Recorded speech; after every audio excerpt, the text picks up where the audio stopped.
especially in strange times like these, where life often does. And we had got through COVID. We came up with a way to still go down to Austin and still serve in the legislature. Mother Nature said, "Hold my beer, watch this." And we had some together. So I'm going to hand these out. These are just some sheets that Julie, who has been without fail always there, and I'm grateful for her as my district director. She's just phenomenal. Always there with pieces of information, so that if you need anything from us, we can get those to you. So I'll start with that. But I'd like to say that we'll start with a little bit of trivia, because people like trivia. That's probably the thing that they'll remember the most. We, in the 87th legislature, which commenced on January 12th, we, in that short amount of time, in the first couple of months, you don't vote at all. And because of COVID, we spent very little time down in Austin, and we spent zero time with committees. The committees aren't even appointed until 2 months in. So it's a 140-day legislature. So subtract 60, because we didn't do anything. Now that's by construct. When we wrote the Constitution, when they wrote the Constitution 50 years ago, they figured out, you know what, people have to work, people have to earn a living, we're not going to pay you to be in the legislature, so go down and do as little damage as you can, and then go home. That's why we have 140 days every 2 years, not every year. And a lot of people get confused because in Congress they are there all the time and seem to make a lot of difficulties and do a lot of damage. The people who go down to the legislature, there's really not one of them I can think of out of that 140 who's making money while they're working for you down in Austin. I certainly didn't, and most people don't. In fact, when they get back home, they say, "I'm not going in to do anything in the legislature for at least a couple of weeks because I have to pay the bills." So we do it right here in Texas. But so if you take away those first 60 days, then the committee meetings start, and then we start having hearings when we'll pass through legislation. So in reality, of those 140 days, we really only vote and discuss legislation for about half of that time. So in those 70 plus or minus days, we had 1,600 votes on legislation. The United States Congress won't have that many votes in about 10 years, and they work year-round. So your legislature works really, really hard. And sometimes we will have a vote every 30 seconds on the floor. Sometimes you'll get caught off guard. Part of the education has been watching when somebody has a problem with a bill, they will call a point of order. So they will go down and talk to the parliamentarians at the front. And they can be there for 2 minutes. They can be there for 20 seconds. They can be there for 20 minutes. All of a sudden you go back to get some lunch and you hear the bell ring, so it's time to vote. So you'll see mice scurry everywhere often, and it's quite an entertaining thing to watch. And you can go back and watch the video if you want to. Everything is videotaped. But in that short amount of time, 1,810 votes is what we conducted on a year set back by COVID. And I couldn't go down to Austin for 1 week based on the storm that we all lived through. And then at that point, the session, when COVID sucked all the air out of the room the first time, there was a little air left. And then the storm sucked the rest of it out.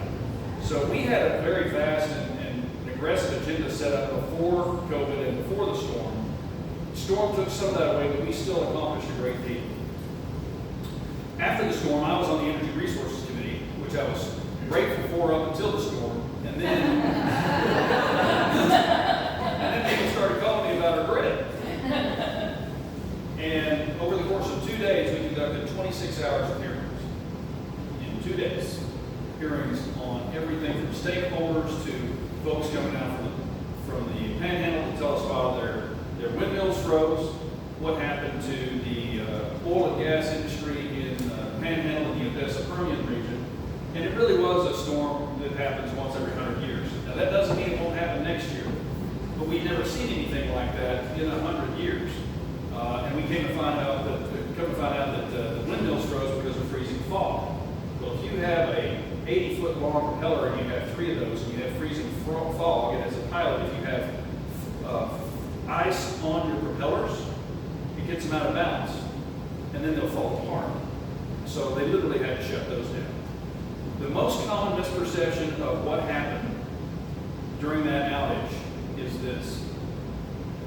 The media, the 24-year-old copyright, who at the Texas Tribune will say that the gas wells froze. But no, come here from Sickle about energy. When ERCOT shut off the power to the pumps that run the wells, that provided pressure for everything downrange, then they froze. That's the biggest takeaway from this, and you will still hear in the media that the gas wells froze. No, they didn't. You shut off the power to them, ERCOT. So I think we've got it fixed. However, that's not a snap of the fingers type thing. So what we had happen in April was, again, unseasonably warm temperatures throughout the entire state, while we had a significant number, 9 megawatts of plants out of commission for maintenance and fixing. So it hit us at a bad time. We're out of that now. But it's going to take some time to fix all the things that we did. But it's not going to be a wholesale replacement of the grid that we have. We're still going to be independent from the rest of the country. The feds still aren't going to come and take us over, and we're going to be okay. We'll take care of ourselves. That's a little of an aside, but I get those questions a lot. We met for 5 days until after midnight throughout this session. And at one night, we went until 3 o'clock in the morning. One of my bills, H.R. 125, is one of only 8 pieces of legislation that passed that will place a constitutional amendment proposition on the river ballot. So I'm pretty proud of that. So let's talk about the bills that I authored and where they are.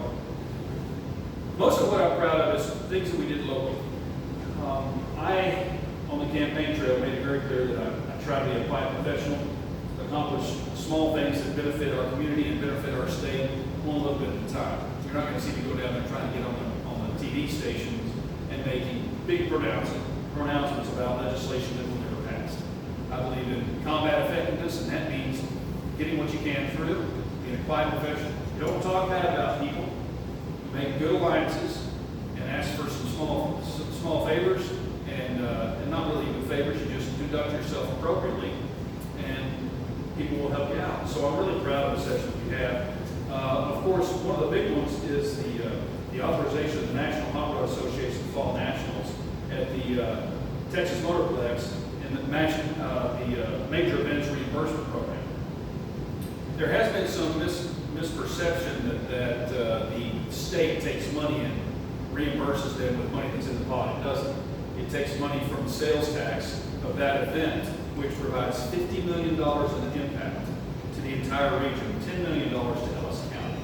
So the tax receipts they take from that event, then they will reimburse them for parking, security, overhead costs that are forced to participate in that event and put that event on.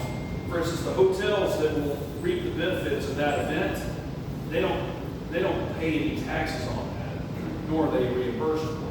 But the motorplex itself, when they have to go hire off-duty police officers, parking attendants, security guards, porta potties, the things that actually are overhead for that event, they get reimbursed for. And if you hadn't seen it, we took a picture with the governor in a hot rod outside the governor's mansion. He started it up himself, and that was a cool event. We did a lot of things to back the blue. One of the bills I'm proud of is an enhanced penalty for using fireworks or laser pointers against as a weapon against law enforcement. If you watch the news, you saw a lot of laser pointers being used in Portland, Seattle, Washington, D.C. And if you don't know anything about those toys, a laser is concentrated light on a pinpoint area, and it can cause permanent damage to your eyes. Well, bad guys figured that out. They don't have to carry a gun. If you point a laser in somebody's eye, in a police officer's eyes, he's ruined for life. I, as an airline pilot, have been lased before, and I've feared for the future of my career, because if I lose my eyesight, you don't see a whole lot of blind airline pilots. You see a lot of deaf ones, but none of them are blind. I rely on those, and so do police officers and first responders. So we're very proud of backing the blue in enhancing those penalties. We were able to help the Midlothian police and the sheriff to participate in the EPS certified program of enforcing commercial motor vehicle safety standards. That's boring, right? Believe it or not, the Texas legislature, as opposed to Congress, participates in the operation of the state. We all need roads, we all need clean water, we all need an electrical grid, we all need schools. Those are things that are bipartisan. And you might be surprised to know that 90 to 95% of the time we spend are on bills that actually help the state work, help businesses improve, keep more of your own money. The Texas Miracle is built on the backs of legislation that is not necessarily what you would even consider important on a newsworthy basis, because it won't make the news. But there are a lot of little pieces of legislation like that that I'm very proud of that actually help our communities. One of the other ones is House Bill 3721, which combats human trafficking. And if you don't know, Ellis County is the only county in the state that has 3 major roads going through it, 45, 35, and 67. And you know what travels through those roads. It comes up from the border, works its way up to the metroplexes, like Dallas, Fort Worth, and that's human trafficking, which is the scourge of human existence. It's modern day slavery. I've gotten some briefs on the things that perpetrators do, bringing unaccompanied children up from the border to do things that you could possibly never imagine. And so it just puts a contact number for EPS to be added to signage so callers get a direct line to Texas suspicious activity. And that way we can go to those places, and if if somebody at a storefront sees something strange going on with an adult with a child that's clearly not theirs, you call a hotline, we're on, and we can put an end to this modern day scourge. One bill, H.R. 125, puts in the Constitution, surviving spouse of a disabled homeowner who is 55 years or older receives the property tax rate that was given to the deceased disabled homeowner. That is also a word mouthful, but for surviving spouses who have no means of income of their own, without this bill, without this constitutional amendment, their property taxes would go back up, because if they weren't disabled, because their spouse who was disabled passed away. So I'm very proud of that as well. One of the best pieces of legislation that we've been working at for many, many years is allowing Rivera College to add a baccalaureate degree in nursing to the degree offerings. And as this county has grown very, very quickly to approximately 200,000 residents, it's past time that we had a nursing program at Rivera College. The governor has signed it into law, and it is effective immediately. So they're starting it up right now. There's a lot of other word stuff in here, but one of the proud accomplishment is Texas Farm Bureau can offer a health benefit plan to its members, which gives rural Texans more access to competitive health coverage. That made it through. House Bill 2730, which gives empowerment to private property rights as it relates to eminent domain, and adds more required disclosures to private property owners, which was signed into law on June 16th. So we accomplished a lot of local bills, and I'll go into the major bills that you guys like to see in the media here shortly. But being in this community, and as I've told Jimmy and many others in this room, that high-speed rail is an issue it's a political hill that I'm willing to die on. It is the one thing that will destroy our community. And I have been disappointed by what did not make it through the legislature at this time. I filed some bills on my own, as did Ben Lamont, to kill the high-speed rail. I'd like to start by saying I don't see the high-speed rail happen. In spite of the news media, the 24-year-old copyright editor who gets their news from Texas Central, who says we're going to start construction on that. No, they're not. They are lying to you. Now that I've been in politics for the last 6 months, that happens a lot. Texas Central is lying when they say they can begin construction. They simply cannot. So we did have some bills that didn't make it through. I filed 2 of them myself. Cody Harris filed 2. Ben Lamont filed 1. They didn't even get committee hearings. We're disappointed by that. But let's talk about the next steps in trying to stop the high-speed rail.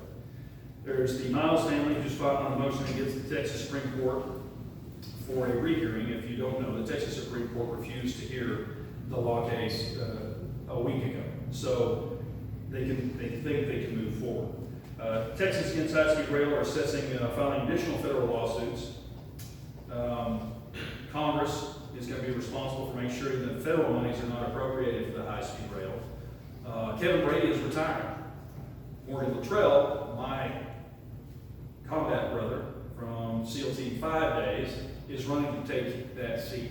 And I'm convinced that Morgan will get elected and will push back as hard as Kevin Brady. Kevin Brady is a terrible loss because he was the senior-most member and he's been against it for many, many years. But the rural folks will be firmly against that. Here's the thing you need to take away. The Federal Surface Transportation Board application has not been submitted by Texas Central to start the federal permitting and construction approval. They can't build anything, no matter what they say. They don't have eminent domain yet, and they can't push you off your land. So I just wanted to give a quick update on that because it's the top of my mind, and I'm mad disappointed about the whole thing. They're not going to get started any time before the next session. And everything that I do is to push back against that. What do we have coming up next? We have 2 special sessions that we know. We don't know when the first one's coming, but I anticipate sometime this month. And in that special session, we will address election integrity. That's the bill that the Democrats walked out on May 30th. Now, that should have been signed 2 weeks before the end of the session. We handed off a great bill to the Senate 2.5 weeks before signing out. They sat on it, didn't do anything with it. They can speak for themselves on what occurred or didn't occur. I didn't have time to mess with it. But then it went to a conference committee where members from both houses get together and come up with a compromise. By the time they came across to the House with a finished product, we couldn't address it until 5:30 on May 30th, which is the last day we can address it, with a midnight deadline to get something passed. I hadn't even seen it. We got it that day. So then the Democrats heard what was going to happen. We were going to force it through, and they decided to walk out. That's a tool that's in their tool chest, according to them by the Constitution, to leave. Well, when we come back, we're going to readdress that because it's on the governor's priority list. He vetoed Article 10, which is the money that goes to the Texas legislature, most importantly to the staff. Julie won't get paid unless we come back into session and address that. Neither will anybody on the legislative staff. Now, the irony of that is that the lawmakers will still get paid. Now, again, your Texas legislature makes $600 a month, so they make per diem when they're down in Austin. So nobody's making a fortune as a legislator. However, I don't know who years ago made that proviso in there, but the legislators will still get paid, but the staffs won't. And this is a full-time job for the staffs. You can argue the merits of it, but the constitutionality of what Governor Abbott did, but he did it, and I don't see any challenges going forward. So that's going to be a stick to bring the Democrats back in the legislature. And we'll get this election integrity bill passed, I guarantee you. And it's going to be better than the one that we saw on the last day of session. We're going to address social media banning people for their viewpoints, bail and bond reform, and reinstating the legislative budget. The one that's going to come after that, in the fall, after we get the census numbers, you do a census every 10 years,